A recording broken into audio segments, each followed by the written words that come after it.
Good evening all of you. कैसे हैं आप सभी? मैं माधुरी वेलकम करती हूँ आप सभी का इस BNSS की न्यू सीरीज में। देखो, इससे पहले हमने मजिस्ट्रेट्स के बारे में पढ़ा, एग्जीक्यूटिव मजिस्ट्रेट के बारे में पढ़ा। आज अपने पढ़ने वाले हैं लोक अभियोजक PP के बारे में। उससे पहले अगर आपने BNSS की MCQ सीरीज ज्वाइन नहीं की है तो फटाफट ज्वाइन कर लो, जो कि ओनली मेंबर्स के लिए। देखो, MD लो क्लासेस की डायमंड मेंबरशिप है ओनली 59 रुपीज की। इसमें आपको BNSS के 1000+ MCQs मिलते हैं। BNS के उसके अलावा आपके BNSS की जो ये सीरीज है उसका अर्ली एक्सेस 3 दिन पहले मेंबर्स को मिल जाता है। BNSS की भी MCQ स्टार्ट होगी, जिसमें सिर्फ और सिर्फ लाइव क्लासेस में मेंबर ही कमेंट्स कर पाएंगे जैसे लाइव क्लास होती है। उसके बाद जितनी भी मेंस की आंसर राइटिंग है वो भी ओनली एंड ओनली मेंबर्स के लिए रहेगी। उसका अर्ली एक्सेस मेंबर को रहेगा। तो चलिए स्टार्ट करते हैं। और मेंबर नहीं बने हो तो फटाफट कर लो, फटाफट मेंबरशिप ज्वाइन कर लो। उसके बाद क्वेश्चन आता है मेंबरशिप ज्वाइन कैसे होती है। देखो, MD लो क्लासेस का चैनल ओपन करने के बाद, सब्सक्राइब करने के बाद एक ज्वाइन का ऑप्शन लिखा होता है, उस पर क्लिक करोगे तो मेंबरशिप ओपन हो जाएगी।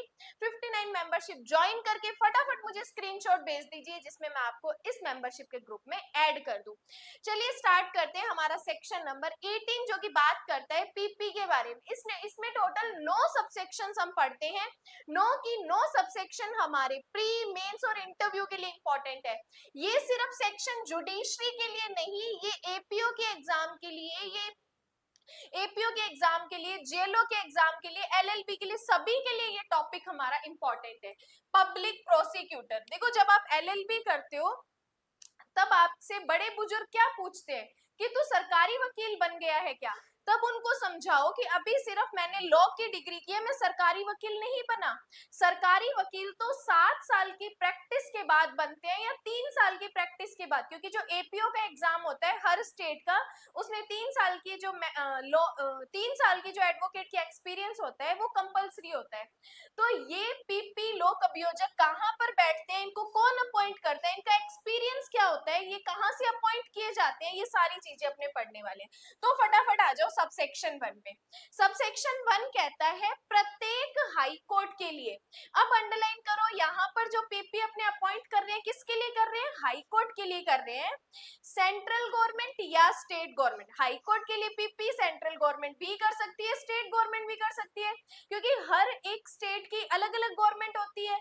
तो हाई कोर्ट से परामर्श करने के बाद सेंट्रल गवर्नमेंट या स्टेट गवर्नमेंट, जो भी उस स्टेट की गवर्नमेंट है, वो अब उस स्टेट के हाई कोर्ट से परामर्श के पश्चात एक लोक अभियोजक नियुक्त करेगी। अब बार बार लोक अभियोजक, अतिरिक्त लोक अभियोजक, सहायक लोक अभियोजक, विशेष लोक अभियोजक मैं नहीं बोलूंगी, मैं शॉर्ट में बोलूंगी। अगर मैं PP बोल रही हूँ तो उसका मतलब डीम्ड करना है, मैं लोक अभियोजक की बात कर रही हूँ।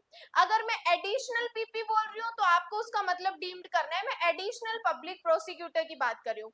अगर मैं APP की बात कर रही हूँ तो आपको डीम्ड करना है, मैं सहायक लोक अभियोजक की बात कर रही हूँ। अगर मैं SPP बोल रही हूँ तो आपको डीम्ड करना है, मैं स्पेशल पब्लिक प्रोसिक्यूटर की बात कर रही हूँ।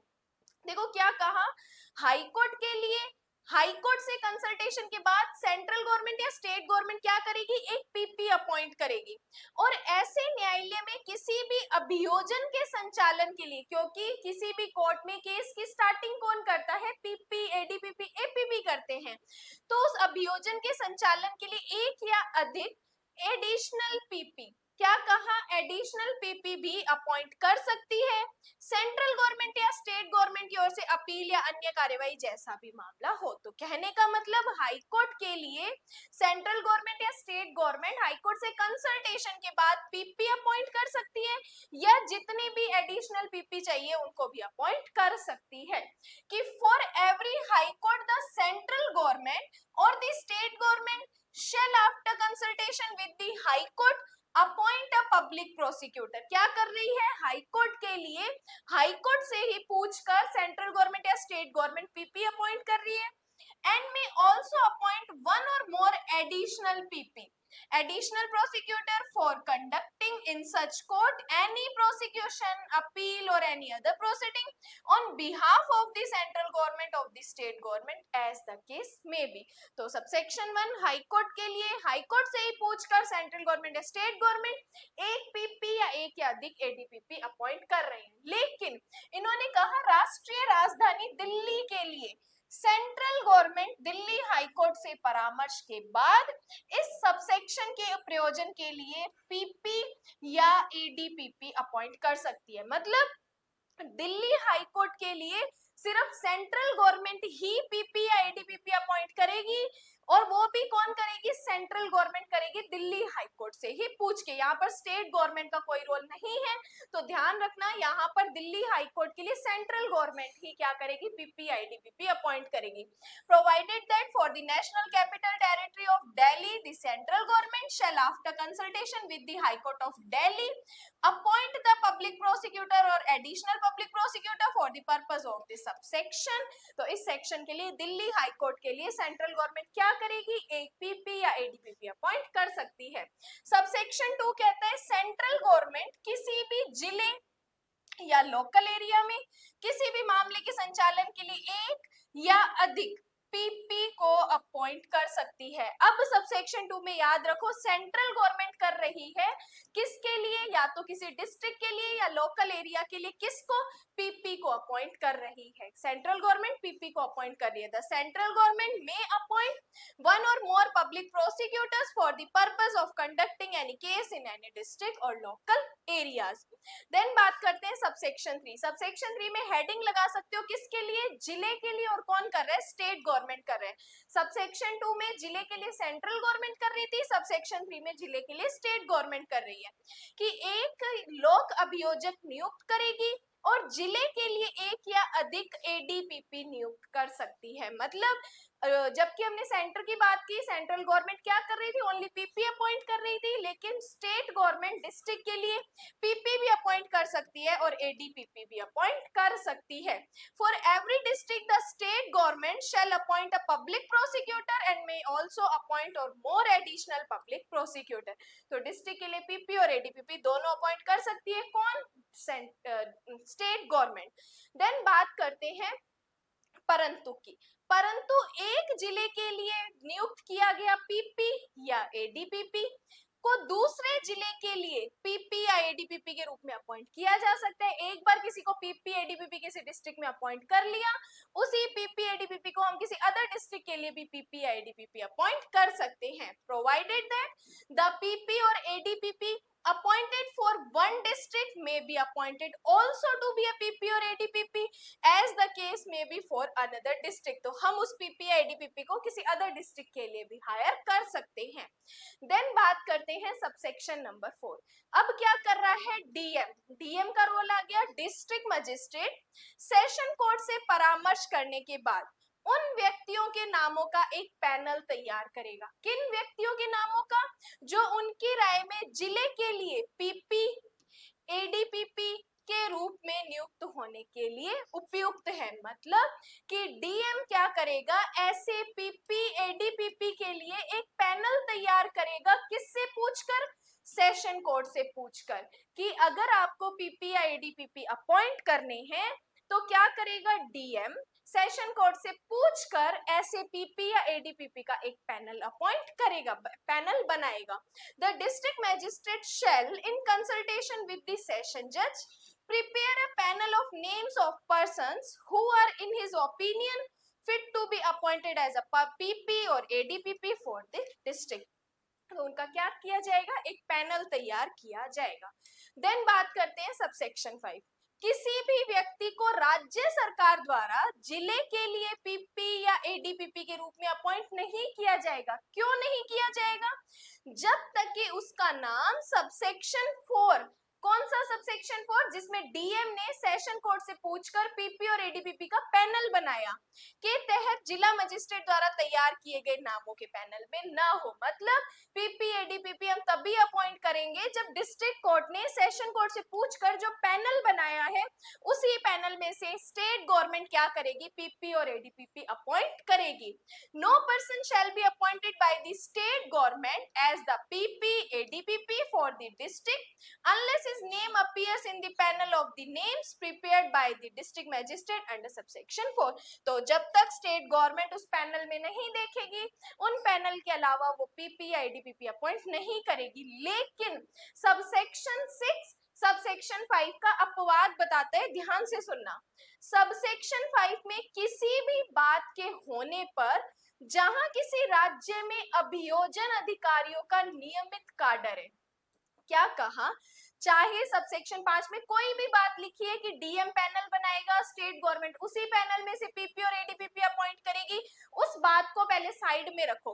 पहले इन्होंने कहा किसी राज्य में अगर अभियोजन अधिकारी, अब ये अभियोजन अधिकारी का नियमित काडर क्या होता है और ये अभियोजन अधिकारी क्या होते हैं, ये हमें आगे एक्सप्लेनेशन में बताया है। तो देखना कि राज्य सरकार केवल ऐसे काडर का गठन करने वाले व्यक्तियों में से एक पीपी या अतिरिक्त एडीपीपी की नियुक्ति करेगी। मतलब कि पहले पैनल को साइड में रखेंगे, जो डीएम सेशन कोर्ट से पूछ के पैनल बना रहा है वो बनाए, लेकिन अगर किसी स्टेट में प्रोसिक्यूशन ऑफिसर्स का एक काडर बना हुआ है तो पहले स्टेट गवर्नमेंट प्रायोरिटी उस काडर को देगा। उस काडर में जितने भी पीपी एडीपीपी मिलते हैं, पहले उस काडर में से पीपी एडीपीपी अपॉइंट करेंगे।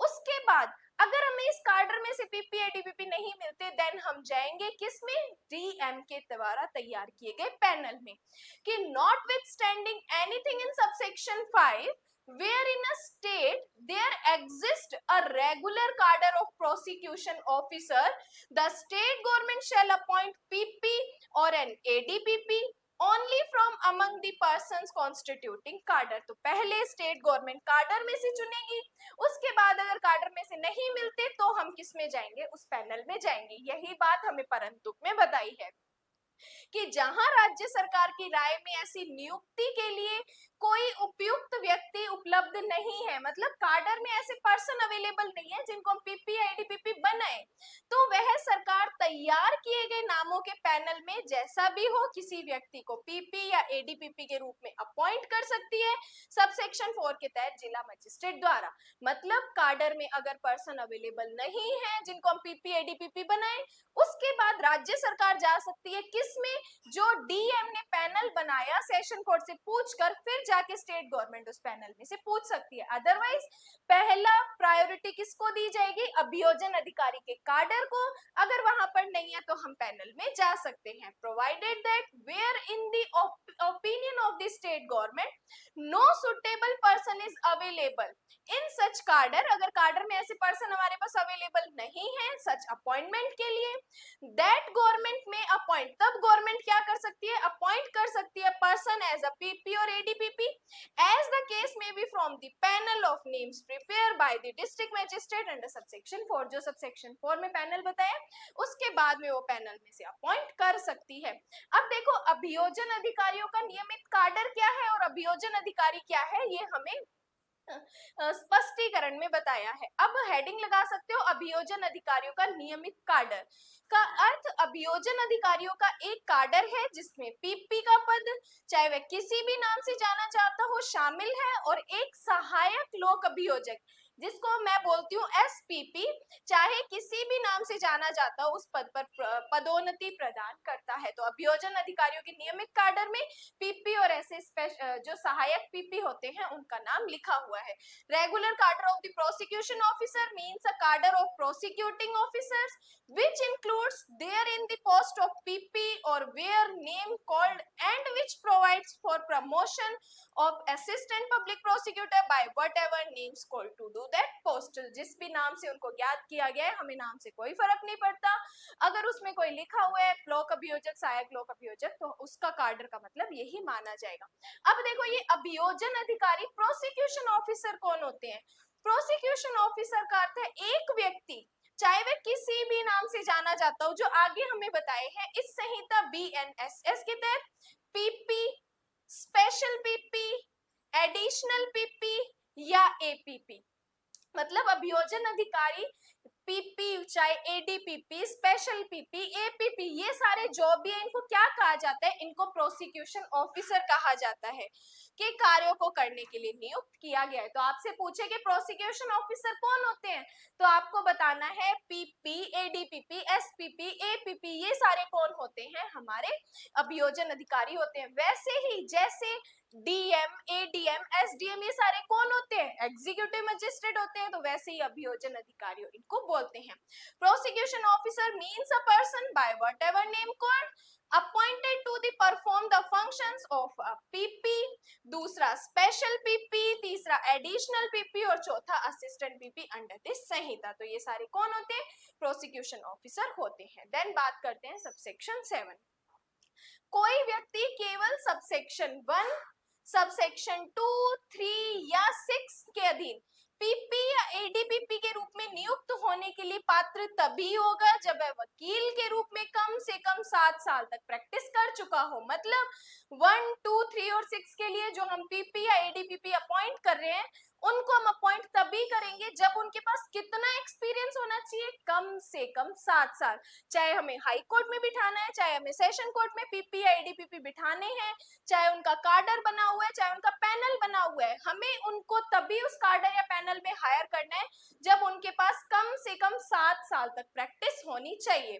अ person shall be eligible to appointed as a PP और ADPP under subsection 1, 2, 3 and 6 only if he has been in practice as an advocate for not less than 7 years। 7 साल तो minimum experience उनको होना ही होना चाहिए। अब subsection 8 हमारे लिए इंपॉर्टेंट है। ये कहते हैं सेंट्रल गवर्नमेंट या स्टेट गवर्नमेंट किसी भी मामले या वर्ग के पर्पस के लिए एक व्यक्ति को स्पेशल पीपी के रूप में अपॉइंट कर सकती है जो कम से कम 10 वर्षों तक वकील के रूप में अभ्यास कर रहा हो। अब आप पीपी या एडीपीपी नहीं सॉरी स्पेशल पीपी को आप कब अपॉइंट कर सकते हो किसी स्पेशल मैटर के लिए? तो जब उसके पास 10 साल का एक्सपीरियंस है तभी किसी पर्सन को आप स्पेशल पीपी बनाओगे। सेंट्रल गवर्नमेंट और स्टेट गवर्नमेंट तभी उस पर्सन को हायर करेगी एज अ पीपी जब उसके पास 10 साल तक स्पेशल पीपी, जब उसके पास 10 साल तक एक्सपीरियंस हो। द सेंट्रल गवर्नमेंट और the state government may appoint for the purposes of any case or class of cases a person who has been practiced as an advocate not less than 10 years as the special public prosecutor। तो subsection 1, 2, 3 और 6 के लिए higher करना है PP एडीपीपी तो 7 साल का experience, special matter के लिए स्पेशल पीपी हायर करना है तो 10 साल का एक्सपीरियंस होना चाहिए। दोनों सबसेक्शन हमारे प्री और मेंस पॉइंट ऑफ व्यू के लिए इंपॉर्टेंट है।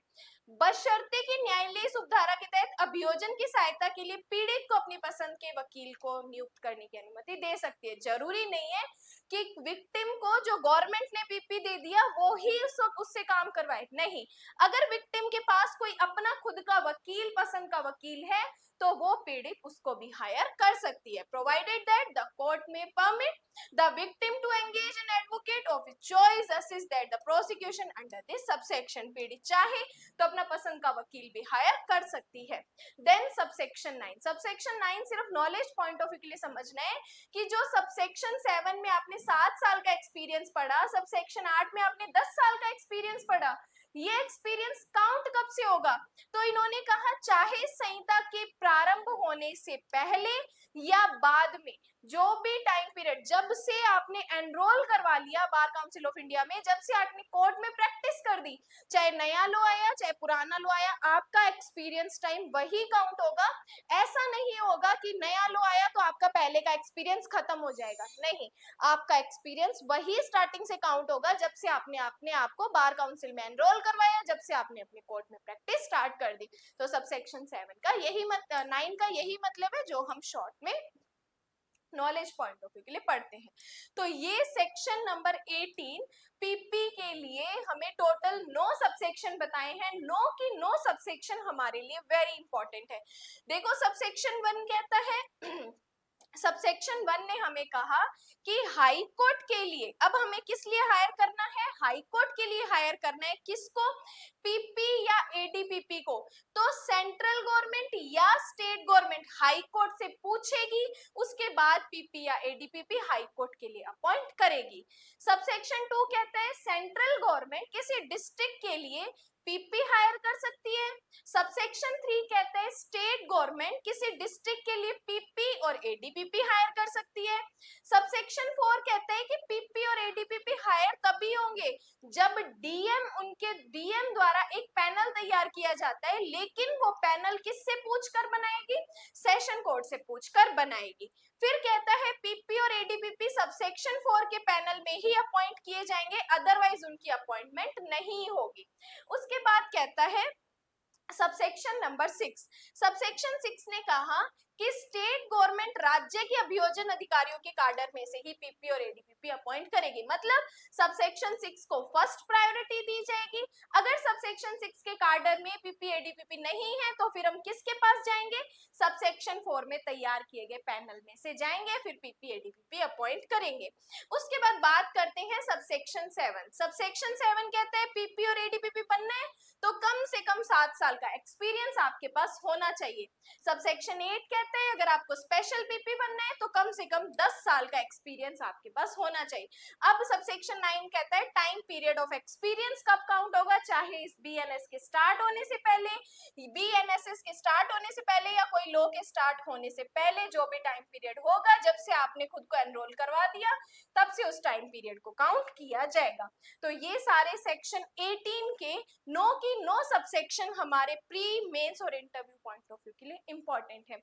तो ये आज हमने पढ़ा पीपी के बारे में। नेक्स्ट वीडियो में हम पढ़ेंगे एपीपी के बारे में, जो अपने कहते हैं सहायक लोक अभियोजक, क्योंकि यहाँ पर हमें पीपी, एडीपीपी और स्पेशल पीपी के बारे में बता दिया, लेकिन एपीपी सहायक लोक अभियोजक के बारे में नहीं बताया। तो सहायक लोक अभियोजक कौन होता है, इसको कौन अपॉइंट करता है, क्या एक्सपीरियंस होना चाहिए, क्या इनका एग्जाम होता है, वो सारी चीजें हम पढ़ेंगे नेक्स्ट वीडियो में। तो ये वीडियो आपको अच्छी लगी हो तो लाइक कर दिया करो, कमेंट्स ड्रॉप कर दिया करो। आपके कमेंट से जो मुझे मोटिवेशन मिलता है, तभी सारी चीजें आपको घर बैठे फ्री ऑफ कॉस्ट प्रोवाइड करवाई जा रही है। अगर आप एमडी लो क्लासेस के पेड बैचेस ज्वाइन करना चाहते हैं तो आप वो भी कर सकते हैं। अगर आप पेड बैचेस के लिए आपके पास फीस नहीं है तो 59 रुपीज की मेंबरशिप लेके आप बहुत सारे बेनिफिट्स ले सकते हो, जो मैंने आपको स्टार्टिंग में बताए हैं। बाकी आज के लिए धन्यवाद। आप सभी की स्टडी ऐसे ही कंटिन्यू रहे, मैं भी करूंगी।